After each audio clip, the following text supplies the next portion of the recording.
ब्राह्मणों ने फिर जताया अखिलेश का विरोध। अलग अलग इलाकों में दिखाए जा रहे काले झंडे। उत्तर प्रदेश में अखिलेश से ब्राह्मण अब इतना नाराज हो गए हैं कि अखिलेश यादव के लिए अब घर से बाहर निकलना भी मुश्किल हो रहा है। अब उत्तर प्रदेश के अलग अलग इलाकों में अखिलेश के लिए काले झंडे दिखाए जा रहे हैं। यूपी के ब्राह्मणों ने इसका ऐलान भी कर डाला है। हालांकि पहले भी आजमगढ़ में ऐसी तस्वीर देखने को मिली है, लेकिन अब ऐसी तस्वीर पूरे प्रदेश में देखने को मिलेगी जो अखिलेश यादव के राजनीतिक भविष्य को बड़ा नुकसान पहुंचा सकती है। नमस्कार, कैपिटल टीवी देख रहे हैं आप। मैं हूं आपके साथ हर्ष भारद्वाज। उत्तर प्रदेश के इटावा में जो हुआ उसने एक नई बहस को जन्म दे दिया है, जिसके चलते यूपी में मौजूदा वक्त में ब्राह्मण बनाम यादव के बीच टशन देखने को मिल रहा है। इसी टशन के पीछे मामला एक कथावाचक से जुड़ा है जो यादव समुदाय से आते हैं। हालांकि देश में कई ऐसे संत हैं और कथावाचक हैं जो दलित और ओबीसी समुदाय से आते हैं, लेकिन उनके साथ ऐसी घटना कभी नहीं हुई जैसा इटावा में देखने को मिला।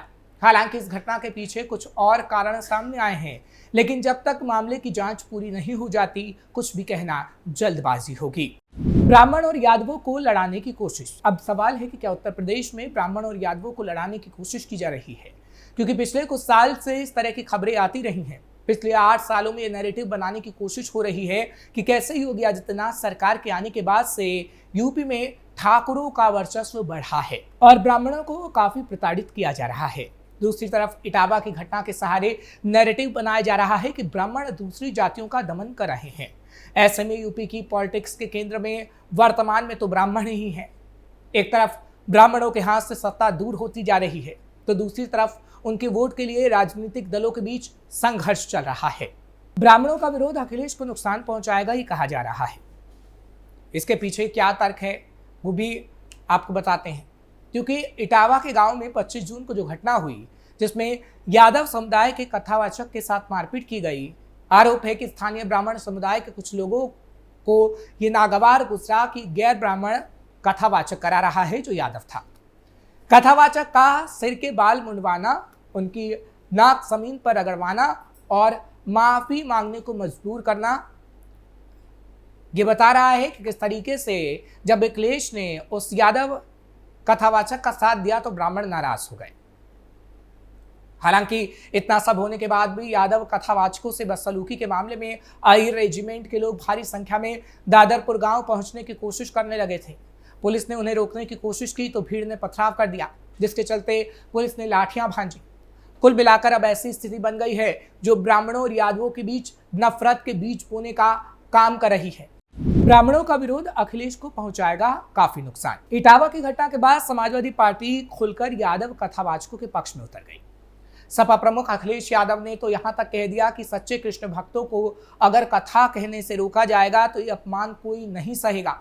उन्होंने तंज कसते हुए चुनौती दी कि प्रभुत्ववादी और वर्चस्ववादी लोग ये घोषित कर दें कि पीढ़े की ओर से दिया गया दान और चढ़ावा कोई स्वीकार ना करे। सपा के खुलकर पीड़ित कथावाचक मुकुटमणि यादव और संत यादव के पक्ष में उतर आने और अखिलेश के कटाक्ष के बाद अहिर रेजिमेंट और अन्य यादव संगठनों ने ब्राह्मणों के खिलाफ मोर्चा खोल दिया। इटावा की घटना के बाद इस मामले में जिस तरह से जातीय रंग सामने आया है, अब इस बात को लेकर चर्चा होने लगी है कि अखिलेश यादव का एंटी ब्राह्मण कार्ड कहीं उनकी अगुवाई वाली सपा के लिए बैकफायर ना बन जाए। यूपी में 10% ब्राह्मणों की भागीदारी। उत्तर प्रदेश की राजनीति में ब्राह्मणों का वर्चस्व रहा है। सूबे के कुल मतदाताओं में अनुमानों के मुताबिक ब्राह्मणों की भागीदारी करीब 10% है। अनुमानों की माने तो यूपी की लगभग हर विधानसभा सीट पर कम से कम 5000 से ज्यादा ब्राह्मण वोटर हैं। सूबे के करीब 30 जिलों की लगभग 100 विधानसभा सीटों पर जीत हार तय करने में ब्राह्मण मतदाता निर्णायक भूमिका निभाते हैं। सीटों का ये आंकड़ा पूर्ण बहुमत के लिए जरूरी 202 के जादुई आंकड़े का करीब आधा है। फैजाबाद, वाराणसी, जौनपुर, गोरखपुर, बलिया, गोंडा, बस्ती, महाराजगंज, कानपुर, रायबरेली, अमेठी, सीतापुर, हरदोई, प्रयागराज, सुल्तानपुर, प्रतापगढ़, झांसी जैसे जिले ब्राह्मण वोटर्स का गढ़ माने जाते हैं। ब्राह्मणों ने दिया साथ तो बनी सरकार। यूपी में ब्राह्मण मतदाता संख्या के लिहाज से भले ही उतने प्रभावी नहीं लगते, लेकिन सत्ता का अतीत अलग ही कहानी बयां करता है। लंबे समय तक ब्राह्मण कांग्रेस के साथ रहे और यूपी में ग्रैंड ओल्ड पार्टी ने लंबे समय तक सरकार चलाई। 1979 के बाद राम मंदिर आंदोलन मंडल कमंडल की पॉलिटिक्स के दौर में ब्राह्मणों के बीच बीजेपी मजबूत हुई। गठबंधन पॉलिटिक्स के सहारे ही सही बीजेपी ने भी सूबे की सत्ता का स्वाद चखा। साल 2002 के बाद ब्राह्मण बीजेपी से नाराज हुए और 2005 से ही मायावती की अगुवाई वाली बहुजन समाज पार्टी ने ब्राह्मण सम्मेलनों के जरिए इन्हें साधने की कवायद शुरू कर दी। मायावती की पार्टी ने 2007 के विधानसभा चुनाव में 56 ब्राह्मणों को टिकट दिया, जिनमें से 41 चुनाव जीतकर विधानसभा पहुंचे। बसपा ने तब पहली बार पूर्ण बहुमत के साथ सरकार बनाई थी, जिसमें ब्राह्मणों ने बखूबी बसपा का साथ दिया था।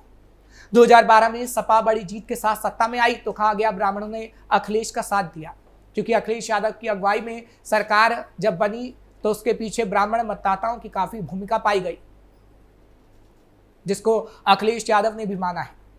2017 के चुनाव से इस वर्ग का बड़ा हिस्सा बीजेपी के साथ हालांकि हो लिया था और लगातार 2 बार से सूबे में कमल निशान वाली पार्टी की बहुमत की सरकार है, यानी जहां ब्राह्मण जाते हैं उस पार्टी की सरकार बन जाती है।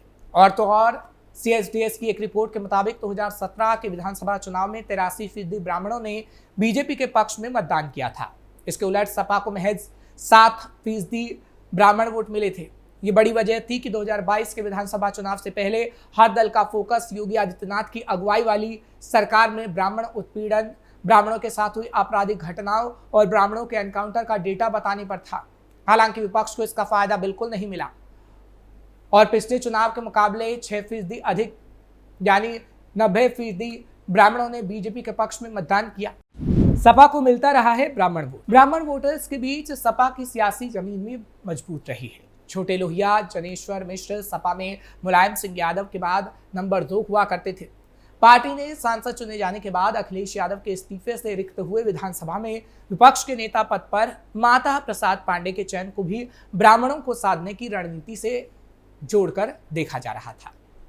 यूपी विधानसभा चुनाव 2022 में 52 ब्राह्मण विधानसभा सदस्य निर्वाचित हुए थे, जिनमें बीजेपी के 46 विधायकों के बाद 5 की संख्या के साथ सपा दूसरे नंबर पर थी।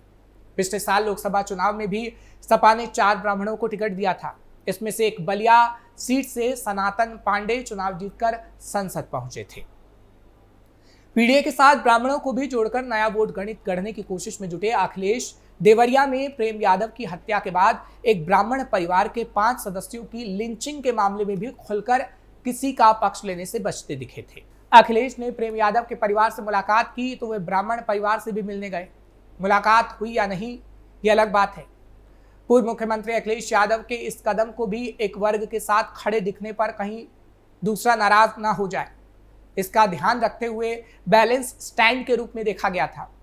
लेकिन इटावा की घटना के बाद अखिलेश ने ब्राह्मणों को प्रभुत्ववादी और वर्चस्ववादी तक कह दिया, जिसके बाद जिस तरह से अखिलेश का विरोध हो रहा है और अखिलेश को काले झंडे दिखाए जा रहे हैं, वो तो यही बता रहा है कि अखिलेश को 2027 में ब्राह्मण काफी नुकसान पहुंचा सकता है, क्योंकि तस्वीरें तो उत्तर प्रदेश में यही गवाही दे रही हैं और कहते हैं तस्वीरें कभी झूठ नहीं बोला करती। फिलहाल ये कहा जा रहा है कि अभी और ऐसी तस्वीरें सामने आ सकती हैं, क्योंकि आजमगढ़ में पिछले दिनों हमने देखा था किस तरीके से जब अखिलेश यादव पहुंचे थे तो ब्राह्मण समुदाय ने आजमगढ़ में अखिलेश यादव को काले झंडे दिखाए थे। और जैसा कि हमने आपको बताया कि अब अलग अलग इलाकों में अखिलेश यादव को काले झंडे दिखाए जाएंगे, वो तो यही बता रहा है कि अखिलेश यादव अगर आगे आने वाले समय में ब्राह्मणों के लिए कोई बड़ी रणनीति नहीं अपनाते नजर आए तो ब्राह्मण समाज अखिलेश यादव को कहीं ना कहीं पटखनी देने का काम भी कर सकता है, क्योंकि पंचायत चुनाव बेहद नजदीक है और उसके बाद 2027 में विधानसभा चुनाव भी आ रहा है। ऐसे में अगर अखिलेश सिर्फ यादवों के समर्थन में ही खड़े नजर आएंगे तो कहीं ना कहीं ब्राह्मण समुदाय अखिलेश से नाराज हो जाएगा, जिसका सीधा फायदा बीजेपी को ही होता हुआ नजर आएगा। क्योंकि पहले जब भी यादवों के मामले सामने आए हैं, ब्राह्मणों के मामले सामने आए हैं, तो अखिलेश बैलेंस करने की कोशिश करते हुए नजर आए हैं। लेकिन इटावा कांड के बाद जिस तरीके से अखिलेश एक तरफा यादवों के साथ नजर आए, उसने ब्राह्मणों को खासा नाराज किया है, जिनकी नाराजगी का भुगतान अब तो अखिलेश यादव को करना पड़ेगा। और अगर ब्राह्मण ज्यादा नाराज हुआ तो एक बार फिर से बीजेपी की सरकार बनना तय माना जा रहा है। आपको ये खबर कैसी लगी कमेंट सेक्शन में जरूर बताइएगा। खबर को लाइक शेयर करें, कैपिटल टीवी को सब्सक्राइब करना मत भूलिएगा।